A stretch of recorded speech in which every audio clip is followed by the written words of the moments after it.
Le DAF Fresh Morning, c'est 104.5 tonnes de bonne humeur. Tous les matins sur Urban FM. Vous êtes sur les 104.5 Urban FM, la station urbaine. On est avec Jean-Paul. Jean-Paul, bonjour. Bonjour la fraîche. Comment tu vas ce matin? Ça va très bien. Tu as passé un bon week-end? Oui, tranquille. En famille? Oui. D'accord. Une petite balade samedi, mais ouais. Dimanche, j'étais chez moi. J'ai pas bougé. D'accord. L'actualité internationale nous emmène où ce matin? Nous emmène en Russie, où la ville de Moscou a été frappée samedi 23 mars dernier par un très grave attentat, un attentat terroriste qui a fait, selon les derniers chiffres parus hier, 137 morts et 182 blessés. Alors, sur les 182 blessés, il faut savoir qu'il y a 32 qui sont encore hospitalisés et il y a 38 qui ont pu rentrer chez eux. Et donc, 32 sont en soins intensifs, et 38 ont déjà pu regagner leur domicile. Alors, bien entendu, cet attentat de Moscou sur la place de la mairie de Crocus, qui est un arrondissement de Moscou, a énormément choqué aussi bien la communauté internationale que l'ensemble des observateurs que nous sommes. Alors, il faut savoir que pour l'instant, dès le samedi soir même, quelques heures à peine après l'attentat, l'État islamique a revendiqué cet attentat. Alors, il faut d'abord un peu revenir sur les faits. Il y avait à la mairie de Crocus un concert ce soir-là qui avait été organisé par un groupe musical à destination des moscovites. Et il y avait plusieurs milliers de personnes dans la salle jusqu'à ce qu'aux environs de 18h30 heure locale, un véhicule avec 4 personnes à bord lourdement armées ont fait irruption dans la salle de concert et ont commencé directement à tirer depuis la salle d'entrée, où se trouvaient encore quelques clients, quelques spectateurs qui voulaient acheter des tickets. Et donc ces derniers ont commencé à ouvrir le feu contre ces personnes-là et ensuite ont fait irruption dans la salle de concert en elle-même, ont continué à tirer à vue sur les gens et ensuite ont balancé des bombes incendiaires. Et donc c'est dans la foulée de la panique générale suivie non seulement des coups de feu qui ont été tirés plus le feu qui a rapidement embrasé le bâtiment que évidemment ça explique aussi la raison, ça explique aussi le lourd bilan. Alors, donc, les 4 individus, après avoir perpétré, évidemment, leur acte barbare, dont je ne vais pas revenir sur les détails ici, sont remontés dans leur véhicule et ont quitté la ville. Il semblerait, selon les autorités russes, que ces derniers étaient en train de se diriger vers la frontière russo-ukrainienne. Ils ont été arrêtés à peu près 387 km de Moscou par à la fois les éléments du FSB, donc le service de renseignement russe, et les forces spéciales russes, qui se sont rapidement mobilisés pour lancer cette chasse à l'homme. Et je dois dire que de ce point de vue-là, j'ai été personnellement impressionné par le fait que apparemment les autorités, les Russes, les forces russes avaient tout mis en œuvre pour capturer ces terroristes-là vivants. Ils ne voulaient absolument pas les tuer parce que morts, on ne saurait pas qui les aurait envoyés, qui aurait commandité cet attentat-là. Et donc, de ce point de vue-là, ça va être intéressant pour la suite de l'enquête. Et donc, les 4 terroristes ont donc tous été arrêtés. Ils sont entre les mains des autorités russes. Et donc, hier, dans la soirée, il semblerait qu'ils aient été présentés vers les autorités militaires. Et donc, ils auraient été notamment traduits devant le tribunal de Basmany, qui est la région dans laquelle ils ont été arrêtés. Et donc, ils sont déjà en prison. Maintenant, un certain nombre de versions, évidemment, se choquent. Il faut savoir que Vladimir Poutine a pris la parole hier soir, en dépit du fait que l'État islamique semble-t-il, revendiqué la paternité de cet attentat-là. Les autorités russes ne l'entendent pas de cette manière. Ils disent que c'est les Ukrainiens. Vladimir Poutine parle d'agents étrangers. Il n'a absolument pas mentionné l'État islamique. Ça veut donc dire que pour les Russes, la piste État islamique n'est pas la piste privilégiée pour cette enquête. Et donc, il soupçonne évidemment l'Ukraine parce que Vladimir Poutine l'a dit, que ces terroristes-là se dirigeaient vers l'Ukraine où un passage leur avait été aménagé pour qu'ils puissent franchir la frontière. Et donc, pour les autorités russes, c'est la piste ukrainienne qu'elles privilégiaient.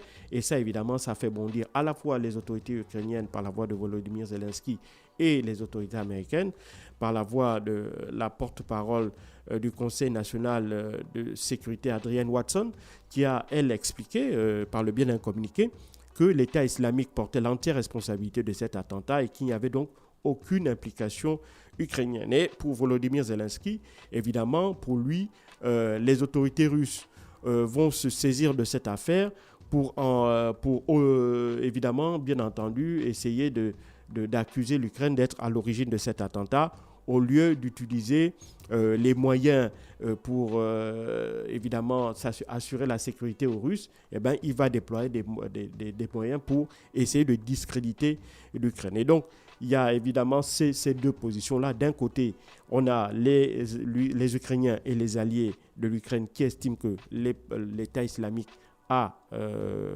déjà revendiqué l'attentat et donc il en est l'entier responsable. Et pour les Russes, évidemment, ils estiment que ce n'est pas l'État islamique. Et la deuxième raison invoquée en filigrane par les Russes pour expliquer selon eux le fait que ce ne soit pas l'État islamique qui pourrait être derrière cet attentat, c'est parce qu'ils estiment que dans le déroulé, dans la manière d'agir des terroristes, il faut savoir que l'État islamique, avant de valider un attentat que vous faites en leur nom, il y a un certain nombre de choses à faire. Ils vous forment sur la manière de mener votre attaque et puis il vous demande de filmer une vidéo d'abord, avant de lancer l'attentat, au cas où vous seriez tué à l'issue de cet attentat-là. Alors, pour le moment, il semblerait que l'État islamique ait diffusé des vidéos. Il reste encore à les authentifier parce que pour les autorités russes, évidemment, tout ça est à vérifier. Mais pour eux, évidemment, la piste privilégiée reste la piste ukrainienne. Alors, derrière, évidemment, la communauté internationale a réagi. Beaucoup de pays ont présenté des condoléances à la Russie, au peuple russe. La plupart des Occidentaux ont préféré présenter des condoléances au peuple russe plutôt qu'à Vladimir Poutine. D'autres l'ont adressé directement au président russe. Surtout que, évidemment, pour les Russes, cet attentat est extrêmement grave parce qu'il vise à discréditer le président Vladimir Poutine qui, de leur point de vue, vient d'être triomphalement réélu. Il avait été réélu à plus de 90% des suffrages. Et donc cet attentat-là, selon eux, vient montrer à quel point, évidemment, les services de renseignement, les services de sécurité ont préféré privilégier, si tu veux, la guerre en Ukraine à leur propre sécurité. Donc, pour certains observateurs, il semblerait aussi que cet attentat terroriste vise à retourner l'opinion publique russe qui est jusqu'à présent favorable à Vladimir Poutine et favorable au maintien de leur opération spéciale en Ukraine. Et donc en disant que s'il maintient certainement cette opération-là et s'il maintient la présence de troupes russes en Russie et s'il n'abandonne pas les territoires qu'il a conquis, eh ben, il y a un risque que de tels attentats puissent se multiplier sur son territoire. Mais évidemment, ce ne seraient pas les Ukrainiens qui seraient derrière, mais ce seraient plutôt des groupes terroristes tels que l'État islamique. Il ne faut pas oublier que l'État islamique est en détestation avec le régime de Vladimir Poutine en raison de la guerre de Tchétchénie, de la manière dont, évidemment, la Russie avait, enfin les forces spéciales russes et Vladimir Poutine, lorsqu'il arrive au pouvoir, lorsqu'il y a un soulèvement en Tchétchénie, il a décidé d'employer la manière forte et c'est cette manière-là qui va le caractériser à chaque fois qu'il va y avoir des conflits dans lesquels la Russie va être impliquée. Et donc, de ce point de vue, l'État islamique déteste le pouvoir de Vladimir Poutine. Et donc, ce ne serait pas incongru et ce ne serait pas mal pensé que de croire que l'État islamique pourrait être derrière cet attentat. Mais pour le moment, ce qui est sûr, c'est que les 4 suspects sont vivants. Reste à savoir, évidemment, ce que les enquêtes vont donner, qu'est-ce qu'ils vont donner comme aveu. Mais dedans aussi, il sera très difficile que tout le monde parvienne à une vérité unanime dans la mesure où ce qui est clair, c'est que si ces terroristes-là disent qu'ils ont reçu un soutien d'un pays tiers proche de l'Ukraine ou des Occidentaux, ces derniers vont rapidement démentir en disant que les aveux n'ont pas été arrachés dans les normes, que les droits de ces terroristes-là n'ont pas été respectés, etc., etc. Donc, on va toujours être dans cette guerre communicationnelle entre les différentes versions concernant cet attentat. Et donc, de ce point de vue, il sera difficile de véritablement parvenir à une espèce de vérité qui soit acceptée de tous sur les potentielles responsabilités des auteurs de ces attentats-là. Mais ce qui est sûr, c'est que les auteurs ont déjà été arrêtés. Reste à savoir maintenant qui a la paternité de cette attaque terroriste terrible.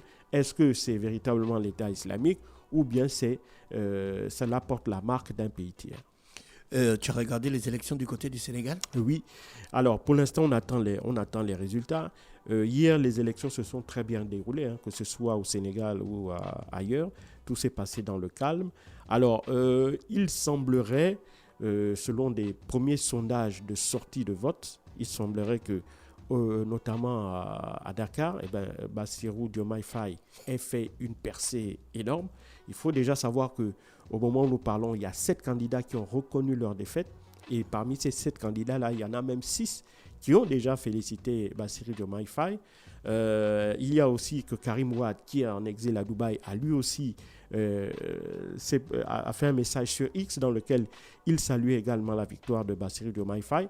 Mais pour le moment, on ne peut rien dire. On attend les résultats de la Commission électorale nationale autonome, la Sénat, qui est le seul organe habilité à délivrer les résultats. Alors, au courant de la nuit d'hier à aujourd'hui, on attendait bien entendu les déclarations de Amadou Ba, qui est le challenger qui est le dauphin désigné par Macky Sall, et Bassirou Diomaye Faye, qui est véritablement considéré comme le véritable métronome de cette élection-là. Alors, donc, dans la nuit, il semblerait que Amadou Ba devait prendre la parole aux alentours de minuit, puis Bassirou Diomaye Faye aux alentours de 1h, puis on a attendu, on n'a rien vu, puis finalement, il semblerait que Amadou Ba prendra la parole aujourd'hui à la mi-journée et certainement Bassirou Diomaye Faye dans les heures ou dans les minutes qui suivront le discours d'Amadou Ba. Alors, maintenant, qu'est-ce qui va être dit?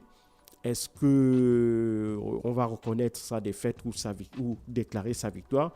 Pour le moment, même si l'un ou l'autre, notamment les partisans de Bassirou Diomaye Faye, sont très confiants sur l'issue, pour ma part, n'ayant pas les résultats, il faut être prudent et attendre la proclamation définitive des résultats par la Sénat. D'accord. Jean-Paul, Donald Trump repart au tribunal. Oui, et il repart au tribunal. Il doit payer 450 millions. Bon, alors, il doit payer 450 millions ou bien il doit apporter un tiers de cette somme en liquidité au tribunal. C'est comme une espèce de caution. Alors, en liquidité, genre les billets? Oui, en liquidité. Ou il doit apporter une garantie. C'est-à-dire qu'il faut que les banques se portent caution. Que si le tribunal demande que l'on décaisse au moins le tiers de cette somme-là, que cette somme-là soit disponible, qu'elle soit exigible. Malheureusement, Donald Trump, il est encore à la fois en train de chercher les banques qui pourraient l'aider à disposer de cet argent. Il faut comprendre que pour cette affaire-là, parce qu'il a beaucoup d'affaires, dans cette affaire, il faut savoir que Donald Trump est accusé par le parquet de New York d'avoir volontairement gonflé la valeur de son patrimoine pour bénéficier à la fois d'exonérations fiscales et de prêts bancaires avantageux. Donc pour le parquet de New York,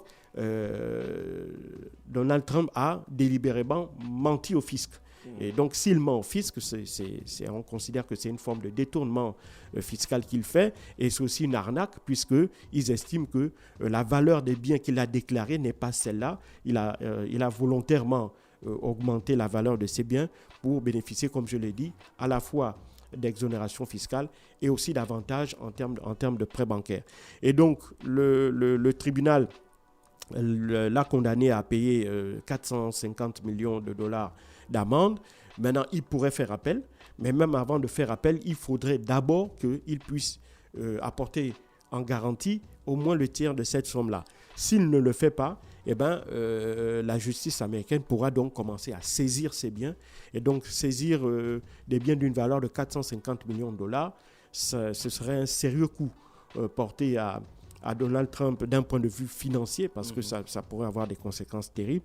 Et donc, pour le moment, il est en train de se battre pour essayer d'obtenir il fait le tour des banques pour essayer d'obtenir... Mais Paris dit quand même que c'est un coup monté contre lui pour l'empêcher. Mais bien évidemment, ça, de ce point de vue-là, il ne change pas. Son discours n'a pas changé. Il faut savoir que la procureure de l'État de New York qui l'a poursuivi dans cette affaire, c'est une procureure démocrate. Vous savez, aux États-Unis, les procureurs peuvent aussi avoir des couleurs de partis politiques. Donc, c'est une procureure démocrate. Et donc, pour lui, c'est justement la candidate désignée pour dire elle est là parce qu'on l'a envoyée pour essayer de mettre les bâtons dans les roues, pour l'empêcher d'être de nouveau candidat. Mais lui, il essaie de tout mettre en œuvre pour essayer de gagner du temps pour arriver au 2 novembre. Comme ça, s'il remporte l'élection, il sera président et il pourra tout simplement se faire signer une loi d'amnistie et puis faire passer cette amende aux oubliettes, tout simplement. Merci Jean-Paul avec nous ce matin sur les 104.5 Urban FM, la station urbaine dans Luda Fresh Morning pour l'actualité internationale. On se retrouve juste derrière. Le Da Fresh Morning, c'est 104.5 tonnes de bonne humeur. Tous les matins sur Urban FM.